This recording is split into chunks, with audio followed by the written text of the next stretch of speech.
एक बार बुद्ध भगवान कहीं प्रवचन दे रहे थे। अपनी देशना खत्म करते हुए उन्होंने आखिर में कहा, जागो, समय हाथ से निकला जा रहा है।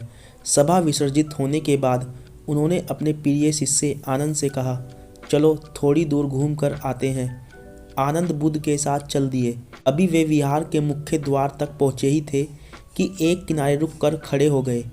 प्रवचन सुनने के बाद एक एक करके लोग बाहर निकल रहे थे, इसलिए भीड़ सी हो गई थी। अचानक उसमें से निकलकर एक स्त्री गौतम बुद्ध से मिलने आई। उसने कहा, तथागत, मैं नर्तकी हूँ। आज नगर के श्रेष्ठी के घर मेरे नृत्य का कार्यक्रम पहले से तय था, लेकिन मैं उसके बारे में भूल चुकी थी। आपने कहा समय निकला जा रहा है, तो मुझे तुरंत इस बात की याद आई। धन्यवाद तथागत। उसके बाद एक डकैत बुद्ध की ओर आया। उसने कहा, तथागत, मैं आपसे कोई बात नहीं छुपाऊंगा। मैं भूल गया था कि आज मुझे एक जगह डाका डालने जाना था कि आज उपदेश सुनते ही मुझे अपनी योजना याद आ गई। बहुत बहुत धन्यवाद। उसके जाने के बाद धीरे धीरे चलता हुआ एक बूढ़ा व्यक्ति बुद्ध के पास आया। वृद्ध ने कहा, तथागत, जिंदगी भर दुनियादारी चीज़ों के पीछे भागता रहा।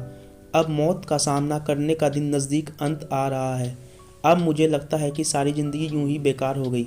आपकी बातों से आज मेरी आंखें खुल गई है।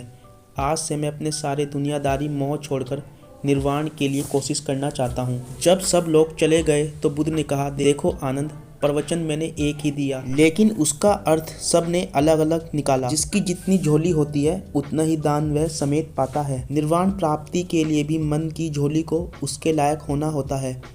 इसके लिए मन का शुद्ध होना बहुत जरूरी है।